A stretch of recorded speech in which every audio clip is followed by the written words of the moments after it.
sa ulo ng mga nagbabagang balita.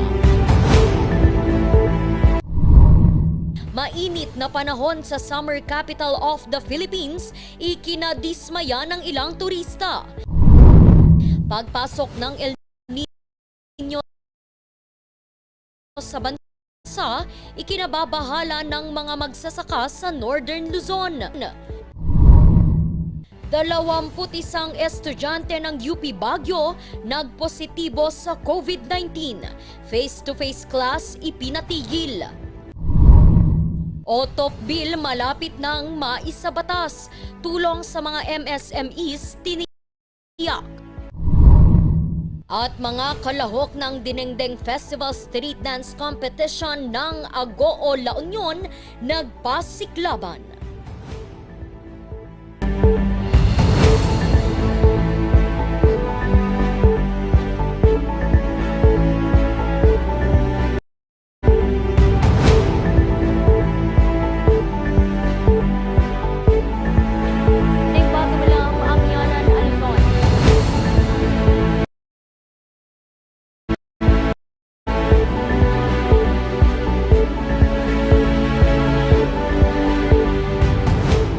Naimbaga malam amyanan Luzon. Narito na ang mga bago at may init na mga balita. Pansamantalang suspendido ang pasok sa University of the Philippines Baguio matapos magpositibo sa COVID-19 ang 21 nilang mag-aaral. Disinfection sa mga silid-aralan sinimulan na. Magbabalita Lynette Iris Paed. Binalot ng katahimikan ang mga pasilyo at mga silid-aralan ng University of the Philippines Baguio. Ito'y matapos suspindihin ng pamunuan ng paaralan ang lahat ng face-to-face classes sa pagpositibo ng 21 nilang mag-aaral sa COVID-19. Hindi nagpaunlak ng anumang interview ang paaralan. Pero sa inilabas na Memorandum No. 2023-19 ng Office of the Vice Chancellor for Academic Affairs ng UP Baguio, ang mga nagpositibong estudyante ay kasalukuyang sumasa ilalim sa isolation. Nagpositibo ang mga ito noong ika-29 ng Abril. Dahil dito, ipinatupad ng universidad ang asynchronous o magkakaibang schedule ng online class ng mga estudyante na magtatagal hanggang sa ika-5 ng Mayo. Depending on the number of cases na andoon. So it's all up to the head of the institution to decide as to whether they have to suspend classes, magkaroon ng lockdown in a certain department, or wala munang papasok sa isang building. Inabisuhan naman ng Commission on Higher Education o CHED at ng Department of Health o DOH ang iba pang universidad sa lungsod at ang publiko na panatilihin pa rin ang mga protocols laban sa COVID-19. So far, based on our monitoring, the situation naman is under control. So there is nothing to worry. So ang ating mga officials sa ibang mga universities were already oriented and they know what to do if there ever na may mga cases na yan. At yung mask naman, hindi ibig sabihin nun ay mabibigyan na kayo ng garantiyang maproteksyonan. Pero ang pagsusuot nito kasama yung paghuhugas ng kamay, social distancing, yung magandang ventilation pag indoors, yung magpapatest kayo kung nagsususpetsya kayong baka nahawa kayo, nagkasakit, mag-isolate, yan ay sapat. Hinihikayat din ang publiko na magpabakuna laban sa COVID-19 upang magkaroon ng dagdag proteksyon laban sa naturang sakit. Nagsagawa na ng disinfection ang universidad upang maiwasan ang hawaan. Lynette Iris Paed para sa Luzon Headlines. Pirma na lamang ni Presidente Ferdinand Bongbong Marcos Jr. ang hinihintay para tuluyan ng maisabatas ang OTOP bill. Kung ano ito, alamin sa report ni Charles Limon. Kalamansi juice, kalamansi puree, kalamansi saplings at samut-sari pa. Ilan lamang ito sa mga ibinebenta ng kooperatiba ni Lazareda sa bayan ng Tagudin, Ilocos Sur. Kalamansi kasi ang kanilang OTOP o One Town One Product. Ay maganda naman ang flow ng sales namin. Tapos sa trade fairs nag-attend kami para ma-promote namin ang products namin. Higit 50 kalamansi farmers sa bayan ang nakikinabang sa kanilang kooperatiba, bagamat apektado sila ng mataas na presyo ng asukal habang bumabangon pa lang sa pandemya, determinado pa rin sila na ipagpatuloy ang pagnenegosyo. Maraming matutulungan for employment, for the farmers, and for the health of the Tagudiñas.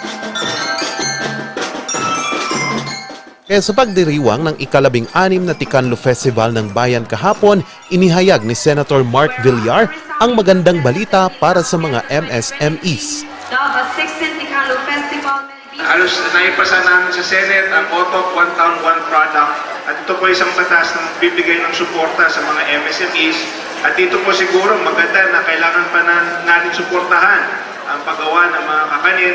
Kaya saan niyo po na lalong lalaki ang national support sa inyong mga MSMEs para lumaki po ang market, lumakas ang production ng inyong mga native products. Excited na po ako at gusto ko talaga makita yung mga produkto niyo dito sa Tagudin.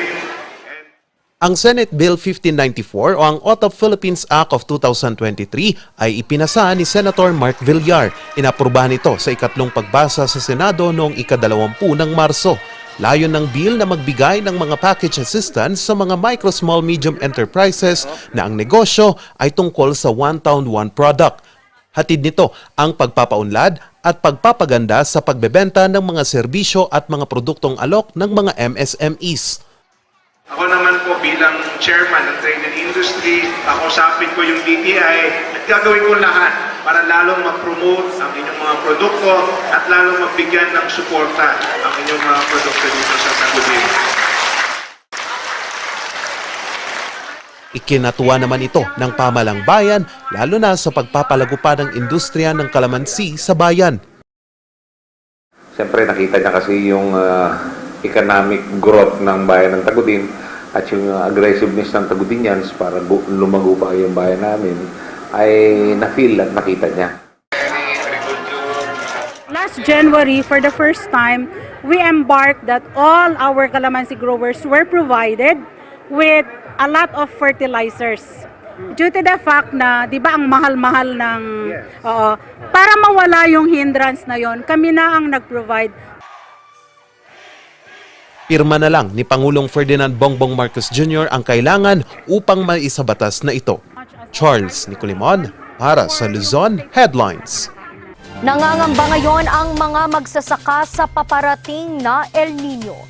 National Irrigation Administration Cordillera naghahanda na rin. Narito ang report. Katatapos lamang magdilig ng mga pananim ng magsasakang si Rico nang maabutan namin siya sa strawberry farm sa La Trinidad, Benguet. Dala niya rin ang isang drum. Nagtutudo ito pagkakagamit tapno dati pag sibog mo niyo. Pinaghahandaan na raw kasi niya ang paparating na El Nino. Tatanga nag-summer, kung medyo kurang tidon to, yung adalat naman tidon ito. Muno talaga ang El Nino katawan, di awan mawalin. Kahapon, opisyal nang naglabas ang pag-asa ng El Nino Alert o ang labis na tagtuyot. Magsisimula raw ito sa Hunyo. Labis itong makakaapekto sa mga magsasaka. Ito ang nagtulak sa magsasakang si Mac na mula pa Isabela para puntahan ang National Irrigation Administration Cordillera. Ang kanilang taniman na susuplayan din ng tubig mula sa Magat Dam. Napurta, aduti matikagan niya, naudi kat injimpos da nga ruti nagkatupdan. Siyempre, dagiti manalon kami, handa mga surutan da jay, imbaga da nga may katop. Agtalon na matlatanga na nalaraw. Pag naubos raw kasi ang tubig sa mga irigasyon, maaring wala na silang magamit na pandilig sa pagpasok ng El Nino. Ikudakil nga epekto na ata, siyempre, madi ka makatalon ti, madi ka makamula. Mais. Di mabitin to ti agbalin to nga kalamidad. Kalamiti de tao, ang panglaan ti tao ti kaninda. Rotational method ng pagpapatubig ang nakikitang solusyon ng National Irrigation Administration Cordillera. Ito po yung parang scheduling ng supply ng mga patubig. Then we have also the implementation yung controlled irrigation natin yung tinatawag naming alternate wetting and drying naman. Kanila na ring pinabibilis ang ibang mga itinatayong irigasyon para makatulong sa mga magsasaka. Yearly, we have regular allocation naman for the construction of new irrigation projects at saka rehabilitation and restoration fund ng mga irrigation systems na damage. So, yearly, regular naman na meron. Sa ngayon ay sapat pa naman daw ang tubig sa mga irigasyon sa rehiyon para masuplayan ang mga taniman base na rin sa kanilang monitoring. Randy Guzman para sa Luzon Headlines.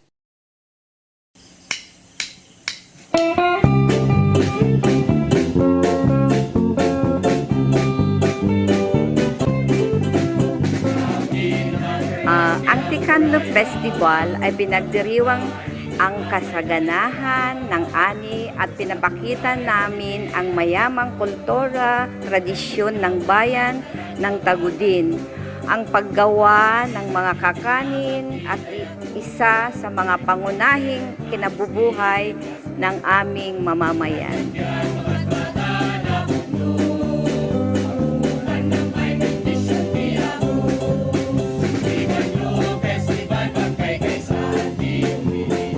Nagsimula ito noong year 2005.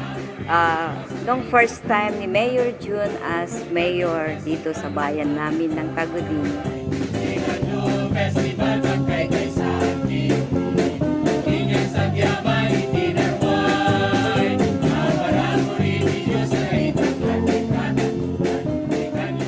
Ang Ticanlo Festival ay hango sa mga kakaibang kakanin ng Tagudin na tinatawag namin T para titinubong, K para tikangkanen, Lu para tilubi-lubi.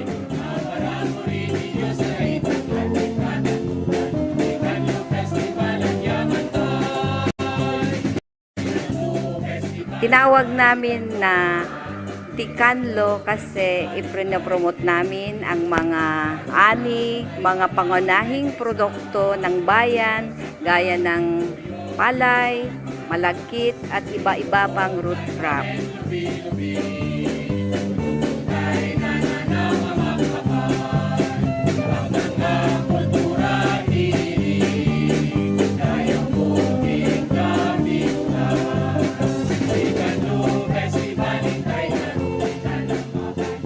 Ay nag-aanyaya po sa inyo lahat na magpunta at tingnan naman ninyo ang 16th Ticanlo Festival.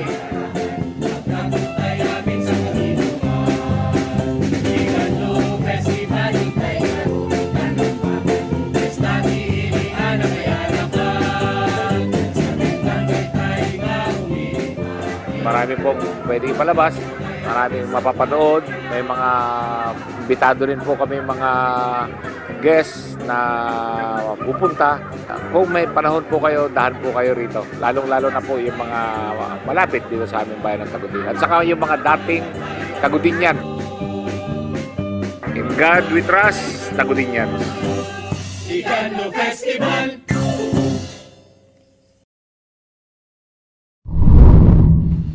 Susunod, mga turistang bumibisita sa Baguio dismayado dahil sa mainit na panahon. Yan at iba pang mga balita. Abangan!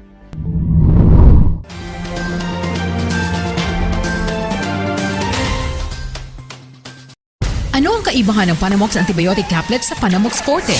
Ang Panamox Antibiotic Caplet ginawa sa layon na makapagbigay ng mas epektibong antibiotic sa mabilis na pagaling ng mga manok pansabong, habang ang Panamox Forte ay siyang pinakaunang antibiotic water-soluble powder na may 4 na kombinasyon ng human-grade formulation tulad ng amoxicillin, tylosin, paracetamol at carbocysteine na mapabilis ang pagaling ng mga sakit ng sisiyo ng hybrid na mga manok at biik. Saan mabibili ang Panamox Antibiotic Caplet? Madali lang hanapin ang Panamox Antibiotic Caplet dahil available ito sa lahat ng mga Agrivet stores sa inyong lugar.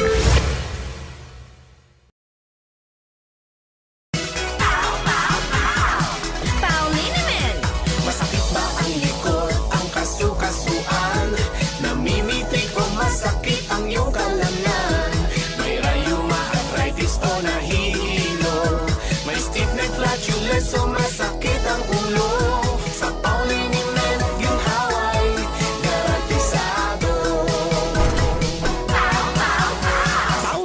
isang pahig ka lang. Dahil walang aw sa POW! Bulok, maliliit at hindi ba malusog ang inyong mga halaman? Omega Green ang kasagutan. Ihalo lang ang 2 kutsara nito sa isang maliit na container at kaunting tubig. Pagkatapos ay ihalo sa knapsack sprayer at pwede na itong spray sa mga pananim. Meron itong nitrogen, phosphorus, magnesium, copper at zinc na tumutulong sa pagpapaganda at pagpapabilis ng tubo, pagpapanatili ng nutrisyon, mas malagong mga dahon at panlaban sa mga sakit ng mga halaman. Hindi rin ito nakasasama sa kapaligiran. Pwede rin ito sa kahit anong klase ng halaman, mapa-highland crops o lowland crops. Omega Green by Encam Agri-Marketing, the ultimate friend of farmers.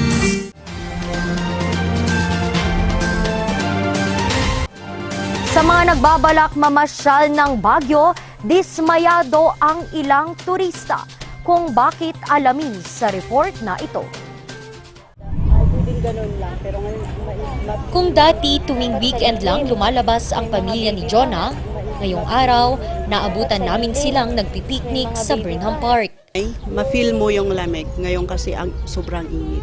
Dito parang probinsya. Parang probinsya. Paraan din daw nila ito para makatipid. Electric fan pag mainit, basta magsimula yung 9, nag-electric fan na. Lalo yung mga bata. Sa Burnham Park din na piling ipasyal ni Joyce ngayong araw ang kanyang alagang aso. Dahil sa init ng panahon, mayat maya niya itong pinapainom ng tubig. Para po hindi po sila ma-dehydrate ate.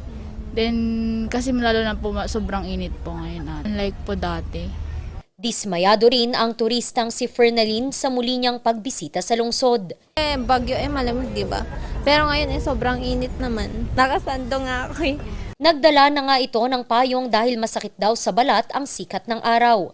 Pumalo sa 27 degrees Celsius ang temperatura sa Baguio ngayong araw. Malayong mas mainit ito sa average temperature ng lungsod na 20.6 degrees Celsius. Paliwanag ng Pag-asa.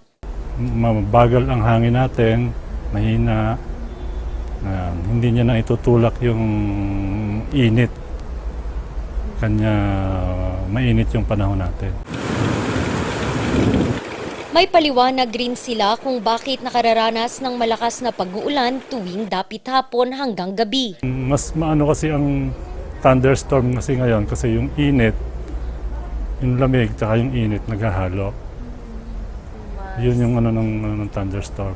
Bahagyamang mas uminit sa summer capital of the Philippines, para sa turistang si Esther, hindi pa rin daw maikukumpara ang experience ng pagbabakasyon sa Baguio City. Sabi mo, tindi ang init. Dito, okay. Para kang nasa aircon pa rin. Kahit na may araw. Kahit may araw, oh. Asahan naman ang mas mainit pang panahon sa Baguio sa susunod na mga buwan dahil sa paparating na El Nino. March 15, 1988, naitala ang pinakamataas na temperatura sa lungsod sa datos na 30.4 degrees Celsius. Randy Guzman para sa Luzon Headlines. Inihatid naman sa mga residente sa Northern at Central Luzon ang iba't ibang mga tulong mula sa pamahalaan. Magbabalik sa report, Charles Limon. Isa ang probinsya ng Ilocos Sur sa nakararamdam ng matinding heat index o init ngayong tagtuyot. Sa tala ng DOST Pag-asa, pumalo sa 41 degrees Celsius ang naramdamang init kahapon sa bayan ng Sinait, Ilocos Sur. Kaya ang pamahalang panlalawigan nagbigay ng tent bilang pampawi ng init sa mga tricycle drivers sa probinsya. 43 Federation of Tricycle Operators and Drivers Association ang binigyan ng tig-isang tent. Hinatiran naman ng libreng serbisyong medikal ang mga residente sa Barangay Salapungan sa Tarlac City. Ito'y sa pagsusulong ni Tarlac 2nd District Representative Congressman Christian Yap ng malusog na pamayanan. Ang mga benepisyaryo nakatanggap ng gamot, bigas at iba pa. Ang aktibidad ay pinangunahan mismo ni Congressman Yap, mga medical volunteers at mga kawani ng barangay. Matapos ipakita tayo panagyaman tayo. Naabutan naman ng tulong ang higit 300 residente sa Mountain Province sa ilalim ng Assistance to Individuals in Crisis Situation Program ng DSWD. Bawat isa nakatanggap ng tig 5,000 piso na pantustos sa iba't ibang pangangailangan gaya ng burial services, medical services at iba pa. Tingnan mo naman dito sa amin talagang walang ekonomiya kasi yung topography alone is not very good. But we will come to you and ask for your help on what we can do to better serve our constituents. 200 mga tricycle drivers at 144 na mga estudyante mula sa 10 bayan sa probinsya ang nakinabang sa programa. Charles Nicolimon para sa Luzon Headlines. Samut-saring produkto mula sa agrikultura ang bida sa Agritourism Trade Fair ng pamahalaang lungsod ng Baguio. Magbabalita Lynette Iris Paed. Pagbebenta ng samut-saring halaman ang pinagkakakitaan ng grupo nila Marceline sa Baguio City. Upang lalo pang kumita, nakiisa sila sa Agritourism Trade Fair na matatagpuan sa Igorot Garden, Baguio City. Okay. Para naman mai-promote namin yung mga products namin sa barangay. Kasi ito na lang yung pagkakataon na pwede kami magtinda dito sa town. So what we have here are friends na mga farmers natin, na members ng mga associations, so mga ina-assist sila ng city para mas ma-organize yung kanilang system sa farming and sa marketing. Ibinebenta rito ang iba't ibang alagang hayop na maaaring paramihin at pagkakitaan.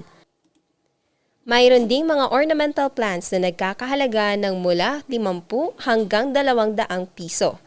Ang aktibidad na ito ay bahagi ng paggunita ng Farmers and Fisher Folks Month ngayong buwan ng Mayo, alinsunod sa Baguio City Ordinance No. 35 Series of 2018 o ang Institutionalizing the Conduct of Urban Farmers and Fisher Folks Month. Okay, so this activity is parang marketing assistance natin din sa kanila besides yung na-showcase nila mismo yung produkto na inaalagaan nila, ginogrow nila. Susunod naman na bibida sa Agritourism Trade Fair ang iba't ibang rabbit products para sa Food Expo. Lynette Iris Paed para sa Luzon Headlines.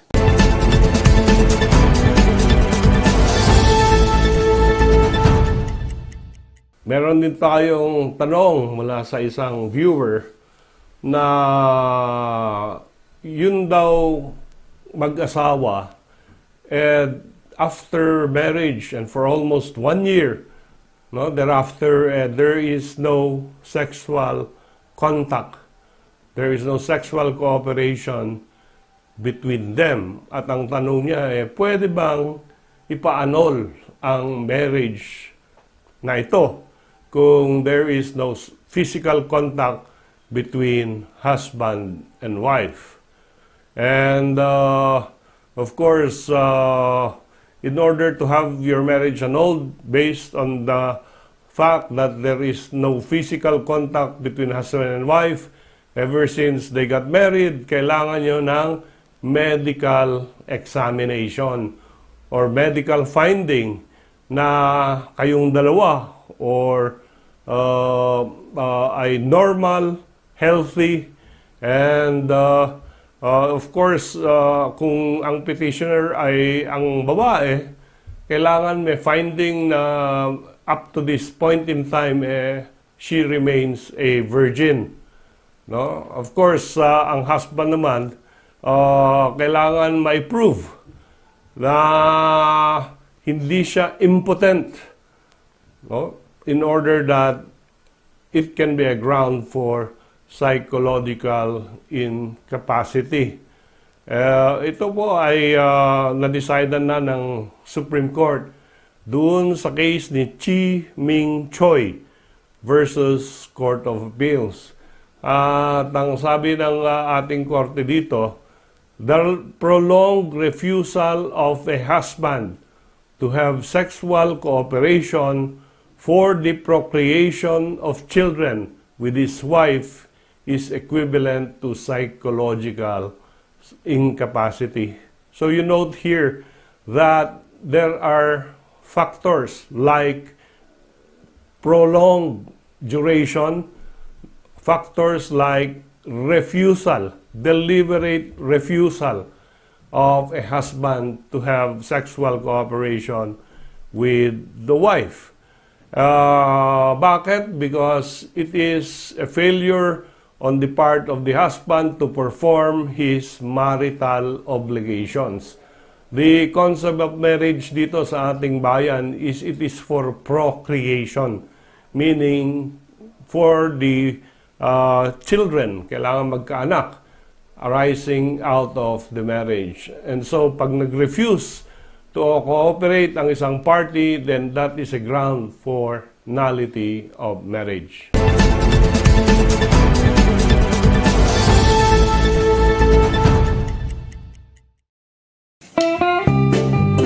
Welcome to the 16th Tikanlo Festival. This year's festival promises to be bigger and better than ever before, with a wide range of exciting activities for all ages, including food stalls, a fun fair, and more. Let's have an unforgettable week of fun and excitement at the 16th Tikanlo Festival. See you there! Tikanlo Festival.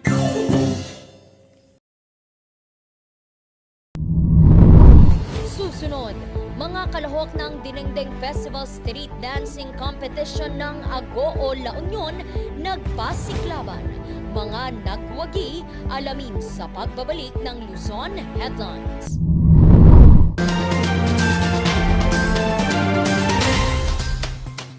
Sa milk ng batang 90s, tara't atin lang i-try. Ang batang 90s milk tea, di ka magsisisi, promise.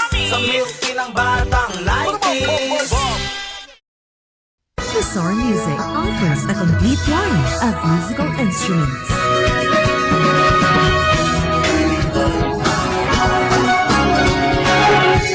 Bizarre Music, Baguio's pioneer in online music and art lessons.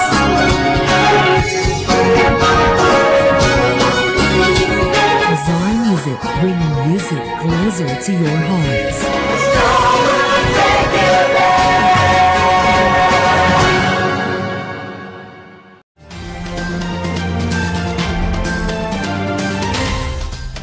Muli namang umingay ang mga kalye sa Agoo La Union sa naganap na street dancing competition para sa kanilang Dinengdeng Festival ngayong taon. Makisaya sa report na ito. Tuwing Mayo, ipinagdiriwang ng bayan ng Agoo La Union ang Dinengdeng Festival. Paraan nila ito upang isulong ang agritourism ng bayan. Hindi lang ang gawa ng sorte si Franco.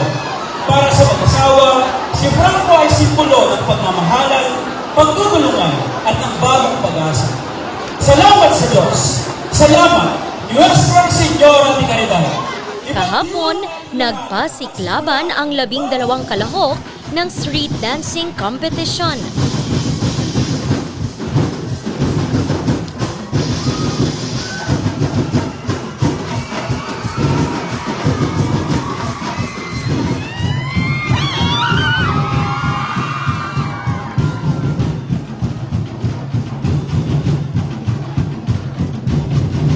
Bawat isa sa kanila, kanya-kanya ang konsepto.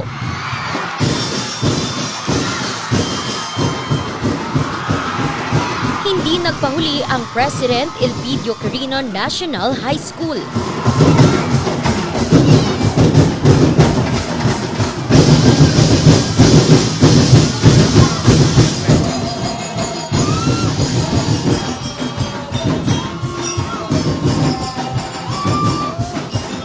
Kanilang ibinida ang iba't ibang sangkap sa pagluluto ng dinengdeng.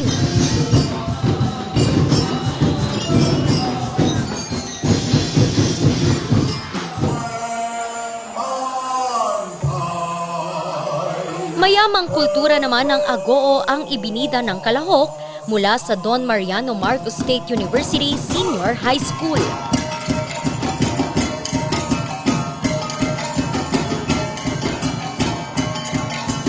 Suot nila ang mga tradisyonal na kasuotan habang umiindak sa saliw ng musika. Inabangan din ang pasiklaban ng mga festival queen.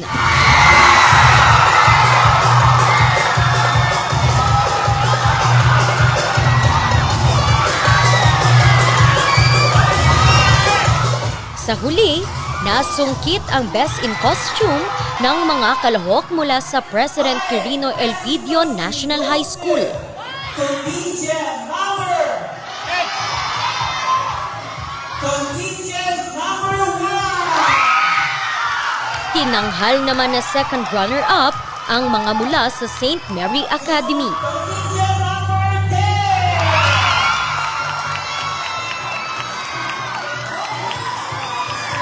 First runner-up naman ang mga kalahok sa President Elpidio Quirino National High School.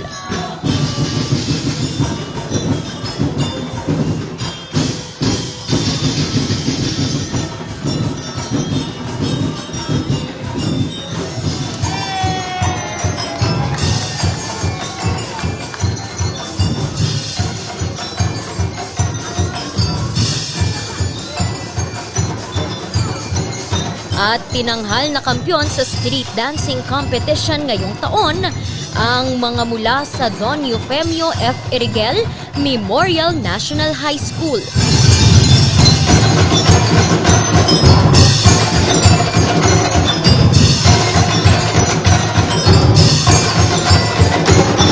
Ang ika-18 pagdiriwang ng Dinengdeng Festival sa bayan ng Agoo. Tema ngayong taon, Ragsak, Rangay, Rambak, Agoo. Randy Guzman para sa Luzon Headlines.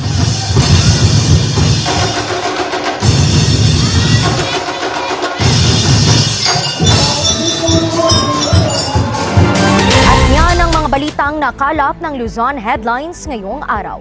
Muli, maraming salamat at magandang araw sa ating lahat.